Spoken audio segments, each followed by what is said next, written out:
Obbolaan lamaan dhiira tokkotti heerumne.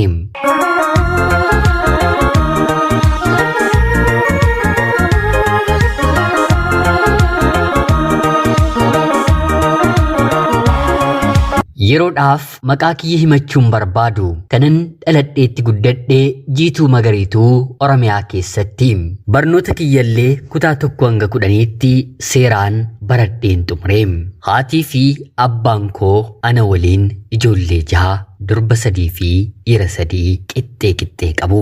Haati kiyya farsoo haraqee naqxee nu ijoollee ishee kan guddifattu yeroo ta'u, abbaan keenya immoo gabaa keessatti uffata garaagaraa fidee shaqaxa garaagaraa gurguruun nu ijoollee isaa kan jajjabeeffatu kan guddisatudha.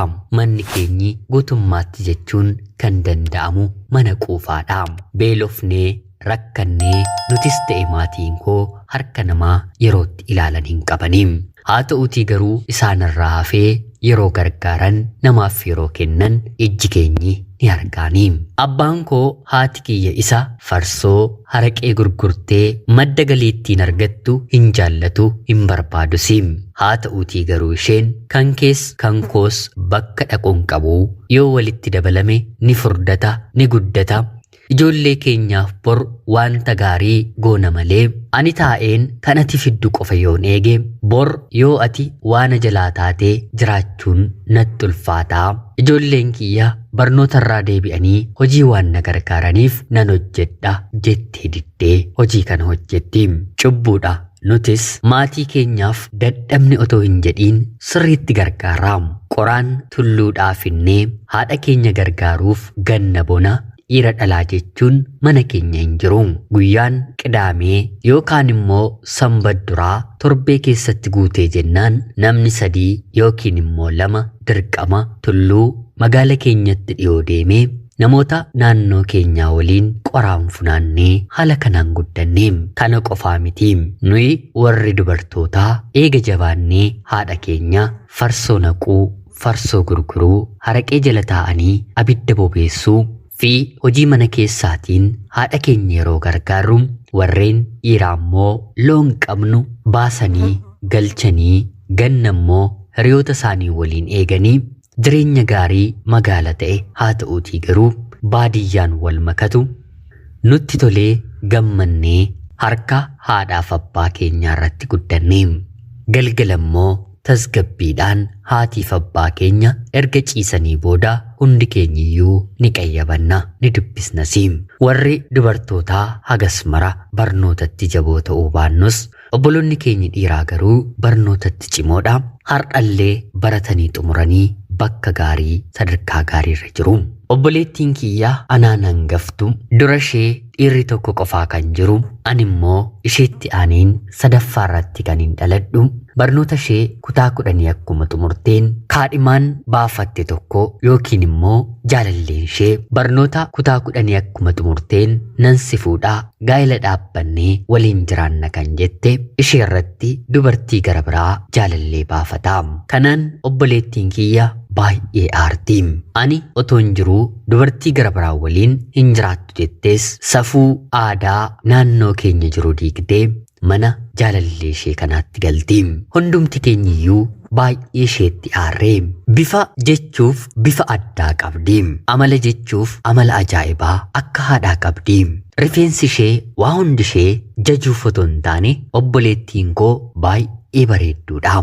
Sanarratti immoo darbitee haadha keenyarraa bartee ogummaa gubduu dubartiin jaallatamtu mana keessaaf qabdu hunda guuttattee kan qabdudha. Kanaaf maaltu sitti hanqatee jennaan nama kanatti galta jechuun hundi keenya itti aarree. Deemtee yeroo dargaggeessa kanatti galtu maqaatu caba mitiiree maqaan ishee ni cabee. Dargaggeessi kun immoo ani sirra dubartii gara biraa jaalladheera jechuun erga isheen mana isaatti galteellee sin barbaadu jechuun isheen mana isaatii reebeellee bahuu dinnaan magaala jiraannu gadhiisee fi deemee. Kanaan mana maatii isaa keessa jiraachaa waan na tureef ilmi keenyi sin barbaadu yoo jedhe qilleensatu si fuudhaaree deemi akka salphattee dhuftetti salphadhuutii gara maatii keetti deebi'ii jechuun deebisaniifi. Yeroo kana obboleettiin koo baay'ee aaruun mana maatii koottis hin deebi'u jechuun konkolaataan gara magaalaa Finfinnee deemu balbalarra yeroo dhaabbatu otoo eenyuyyuu hin argin konkolaataa yaabbattee gara magaalaa Finfinneetti imalte. Karaan daandiin jireenya dubartii safuudhaatii. Dubartiima baduuf yookiin immoo mooraalii dhabuuf geessullee hin turre. Haa ta'uutii garuu kanaan booddee mana maatii kootti yoon deebi'e namni maal naan jedha kan jedhuun biyyaa baatee badde. Qara yookiin immoo daandii magaalaa Finfinnee sin beektu. Firoonni haati kiyyas ta'e abbaan koo qaban bilbila isaanii ishee mitii maatiin koollee hin qabanii. Calluma jettee deemtee abbaan koo garaan isa teessisuu didee bulee intala isaa barbaacha magaalaa Finfinnee deeme. Haa ta'uutii garuu Finfinneetti bakki deeman yoo hin beekamu ta'e garatti deemanii nama barbaadan argatanii hin qabanii. Ofuma otoon argatiin torbee tokko taa'ee garatti barbaadu dhabee biyyatti deebi'e. Naannoo baatii tokko booddee haatiif abbaa koos ta'e nuti dhiphina keessa otoo jirru obboleettiin koo bilbila suuqii ollaa keenya jiru irratti bilbiltee ani nagaa koodhaa gara biyya hambaa deemuuf piroosesii jalqabeeraa yoo dandeessan maallaqa naaf ergaa jettee maatii koo gaafatatte. Abbaan kiyyas tole rakkoon qabu siif hin ergaa. Haa ta'uutii garuu waraqaa eenyummaallee wanta of harkaa hin qabneef karaa kam haala kamiin gara biyya hambaa deemtaa maalimmoo rakkannee maalimmoo dhabnee jennaan ija keenya jibbitee ija keenya sodaattee biyya hambaa deemuuf karoorfattee anaa fi haati keeyoo har'allee ni si barbaannaa koottu taa'ii deebi'ii yeroo jedhuuni obboleettiin kiyya gonkumaa kanaan booddee magaala sana dhufeen ijattiin hiriyoota koos ta'e namoota ollaa koon ilaaluun qabu jettee deebisteefi. Kanaan abbaan kiyyas yoos immoo boru nan dhufaa wanta barbaaddu siif guuteen waraqaa eenyummaas siif fideen haala barbaaddeen biyya barbaaddetti imaltaa jechuun guyyaama sana obboleettii koof waraqaa eenyummaa baasisee bulee magaalaa Finfinnee deemee bakka isheen jirtu dhaqee ijoollee dubartootaa Oromoo tokkotu ofitti ishee butee ture biraa baasee mana kiraallee fuudhee fi torbee tokko ishuma bira taa'ee paaspoortii ishee xumursiisee meedikaalallee xumurtee viizaallee ergisiisee biraa deebi'ee. Kanaan obboleettiin kiyya baay'ee sin turree gara biyya hambaatii imala ishee taasiste. Haa ta'uutii garuu bifaan illee adii diimtuu bareedduu waan turteef abbaan manaan maadaamii bira galtee mana waan ooluuf maadaamii ishee waliin walii galuu hin dandeenye. Baatii 6 dalagdee maallaqa kennuufii diddee. Kanaan na deebisii gara biyya kootti yeroo jettu maallaqa tokkollee otoon kenniifiin maadaamii ishee gara biyyaatti deebistee dallaalaa gara biyya hambaatti isheef ergeef intala baatii 6 dura ergite deebiseeraa. Dubartii gara biraa naaf ergii ishee kanaatiin immoo buufata xiyyaaraatti deemii fudhuu jettee faddaala obboleettii kiyya ergeen itti himti. Innis sa'aatiin xiyyaarritti Finfinnee ga'uu waan itti himameef obboleettii kiyyaan illee waan beekuuf dhaqee ishee fudhatee carraa ishee mudateetti baay'ee gadduun sababa obboleettii kootti maadaamii kana waliin illee walitti bu'ee maallaqa ishee baatii 6 waan hin kennineetiif jechuudha. Kanaan marsaa lammaffaa yeroo gabaabaa keessatti gara biyya hambaatti sin erga jedhee waadaa galeefi.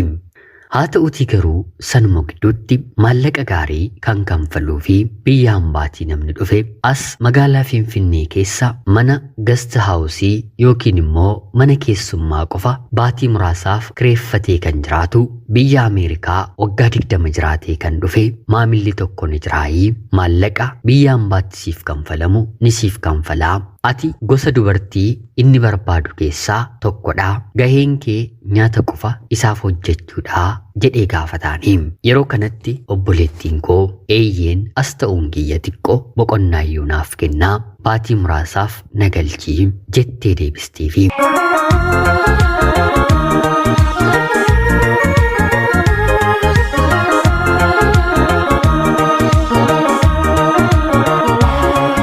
Kanaan faddaalli kunis mana nama kanaa keessaa diyaaspooraadha. Finfinnee keessas bakka hojii hedduu qaba. Biyya Ameerikaatti illee bakka hojii ni qaba. Tole jettee mana inni keessa jiraatu keessa jiraachuu jalqabde. Akka tasaa ta'ee kan inni obboleettii koo barbaadeef dhuguma akka faddaalaan kun jedhe hojii fotoon taane waliin ciisuu fi yeroo muraasa waliin dabarsee maallaqa ta'e kennee fi gaggeessuu fi haa ta'uutii garuu obboleettiin kiyya afaan Amaariffaa jecha tokkoyyuu hin beektu. Haga ammaatti dubartoonni isa bira dhufan afaan Amaariffaa kan danda'anii fi akka isa bira deemanitti waan bira deemaniifiif kan beekan maallaqa hagam naaf kennitaa jedhanii kan isa waliin dursanii walii galanidha.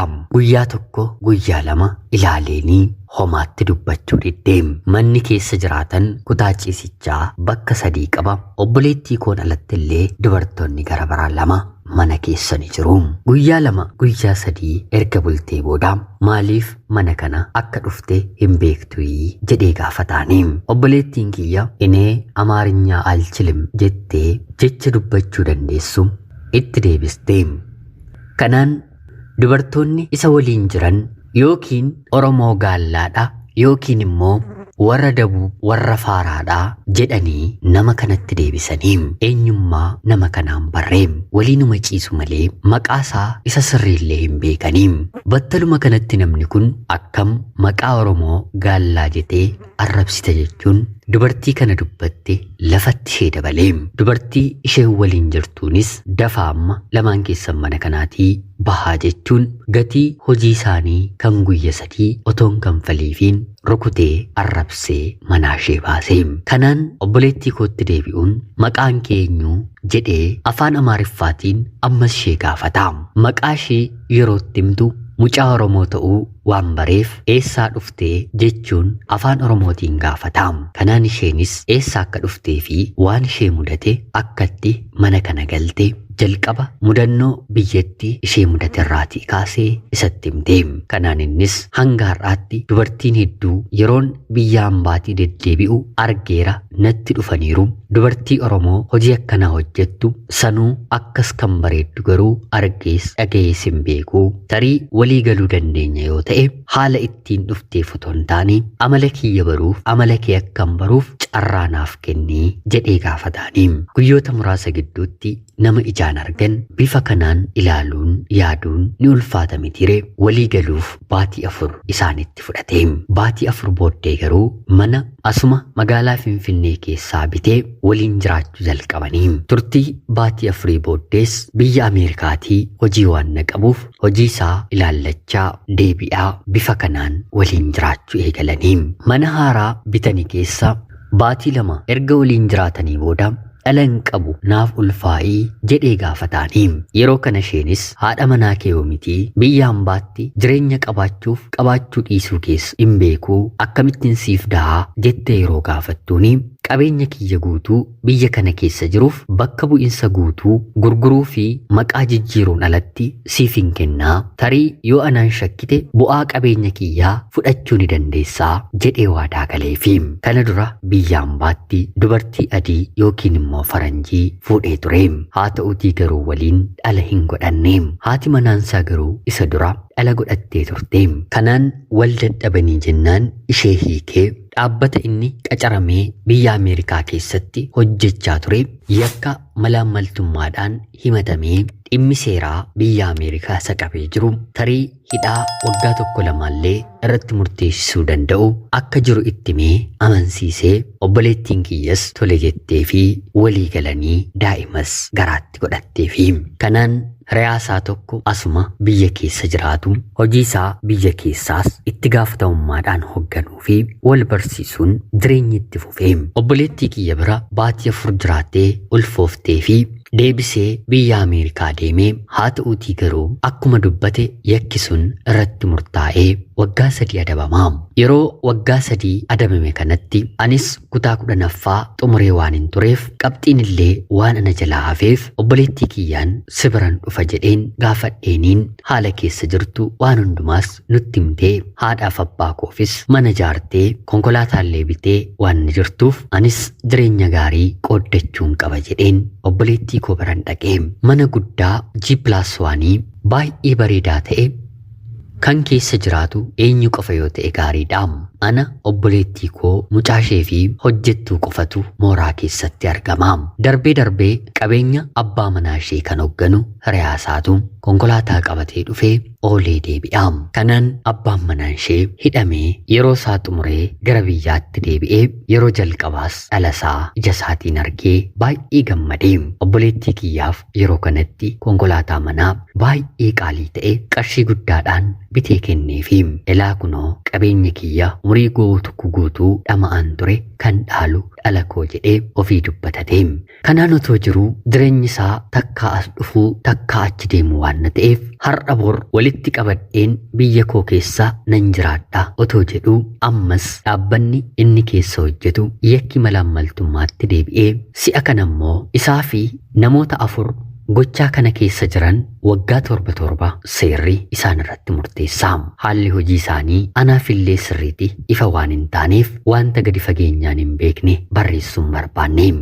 Kanaan waggaa 7 yeroo hidhamu wanti hundi as biyya keessa obboleettii koo bira jirus haa ta'uutii garuu gaa'ela keessatti waggaa 7 eeguun ulfaataa waan ta'eef hiriyaansaa hogganaan qabeenya isaa obboleettii kootti siquun obboleettii koo waliin hariiroo uumuu jalqabeem. Mana keenyas buluu eegaleem. Jira mitiiree ani isheen hin heerumne otoo hin jiruu namichi kun obboleettii koo bira deemuunsaa baay'ee na aarsaam. Otuu haala kanaan hin eegaliin otuu naaf ta'ee akka ani barbaadu obboleettii kootti illee himeen tureem. Haa ta'uutii garuu inaafuufis gaabbuufis haala nan dandeessisneen obboleettii koof namni kuni yeroo ta'e booda waliin ta'uu eegalaniim. Ani waggaa hamma kanaa meeshaa mata'een obboleettii koo bira jiraachaa tureem. Gaa'ela yaaduuf namoonni ani arguu fi waliin hin oolu gaa'ilaaf kan naaf ta'an jireenya gaarii kan na jiraachisani mitiim. Barnoota illee barachuuf fedhiin godhanneem. Maallaqni akka garaa waan na jiruuf bashannanu yoon barbaade konkolaataa obboleettii koo fuudheen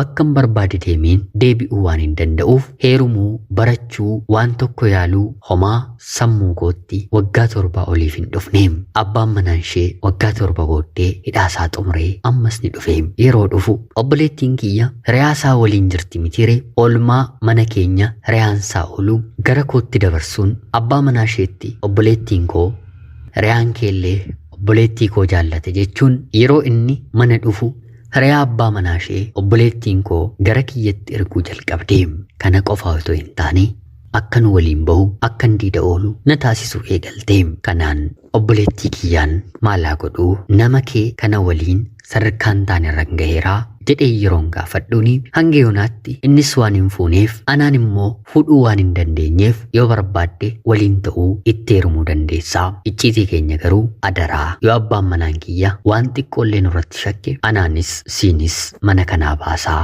jetteen akeekkachiisteem. Anis tole jedheen jaalala haa ta'u dirqii nama kana waliin ta'uun jalqabeem. Manas qaba mana saana galchee waliin jiraachuu eegalleem. Umriin kiyyallee deemaa waan na jiruuf nan daheefi obboleettiin kiyyas abbaa manaa isheef mucaa lammataa deesseem. Kanaan ammallee abbaan manaa ishee dulluma keessa biyya Ameerikaa kana gadhiisuu didee baatii 2ttis baatii 3ttis deemee hojii isaa sirreeffatee deebi'aam. Yeroo kanatti abbaan manaan koo immoo obboleettii koo bira deemee yeroo jaalalaa isaanii waliin dabarsuum. Anis si'a hedduu dhimma kanatti lolus si dura bar obboleettii kee hin beekaa icciitii keenya waliif qabannee haa jiraannu eenyuyyuu eenyuun akkan saaxille sirriitti wal beeknaa hundi keenyi faayidaa mataa keenyaa eegganneeti nama kanatti maxxannee jiraachaa jirraa jechuun afaan na cufsiiseem. Obboloota koofis maatii kootiifis ani qabeenya hamma barbaadanitti kenneefiiraam. Rakkinni rakkoo jedhamu maatii koo fi obbolaa koo gidduu akka hin jirre anaa fi obboleettiin koo irratti hojjenneeraam. Haa ta'uutii garuu dhumni gaa'ela kanaa maal akka ta'u anis hin beeku obboleettiin koos hin beektu. Obboleettiin kiyya yeroo heerumtu akka haadha manaaf abbaa manaatti mana seeraa deemanii walii galanii totoo hin taane akka nama qabeenya isaa irratti aaboo qabu qofaatti mallatteessee fi ifaa ifatti ishee dubbateetu waliin jiraachuu eegaleem. Kanaaf abbaan manaa ishee otuu dubartii gara biraa seera qabeessaan illee fuudhee obboleettiin kiyya mirgattiin abbaa manaa kudha jettee mormitee qabeenya isaa lamatti rattee keessaa baatu hin qabdu. Isa qofaa miti anillee kanan abbaa manaa koo waliin hariiroo jalqabe hamma inni deemutti waliin turraa waliin jaalala eegallaati malee hammuma obboleettii koollee waraqaan naaf mallatteesseeru waliif mallatteessineeru waan tokkoyyuu nu gidduu hin jiru. Waan natti hir'ise waan obboleettii kootti hir'ate waa tokkoyyuu hin qabnu. Haa ta'uutii garuu egereen jireenya gaa'ela keenya kanaa baay'ee nu sodaachisaa. Sababiin isaa immoo abbaan manaan koos maallaqa akka gaariitti waan qabuuf dubartii barbaade waliin akka garaasaa ta'a. Abbaan manaan obboleettii kiyyaas akkanumadha. Amalli lamaan isaanii tokko waliin oolanii waliin galu. Kanarratti immoo abbaan manaan kiyya obboleettii kiyya bira deemuunsaa tarii bor rakkoon illee yoo uumame anaan dhiisee ishee waliin jiraata laataayii kan jedhu sodaanan qabaa. Kana hundaa keessatti danda'een akkan jiraadhu kan na godhe immoo qabeenyadha. Maallaqatu ija kiyya jaamsee yookiin hin baranne yookiin immoo ogummaan qabu calluma jedheen jiraachaan jiraam. Mee obboloonni kiyya seenaa kiyya dhaggeeffattan waan naaf malu yaada siifis ta'e obboleettii keef ni ta'a jettan komentii jalatti naaf qoodaam. An obboleettii keessan magaalaa Finfinnee irraatii. Ulfaadhaa nagayaatti galatoomaa.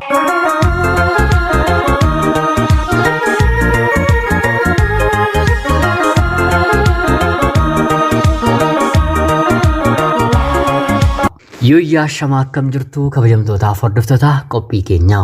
Nagaaf jaalalli tokkummaan bakka jirtan hundaatti hunda keessaniif haa ta'u jecha guyyaa har'aallee seenaa ajaa'ibaa tokko isiniif qabadheen dhiyeesseera. Akka isin irraa barattaniif hubannoo cimaatii tokko irraa argattan homaa shakkii tokko illee hin qabu.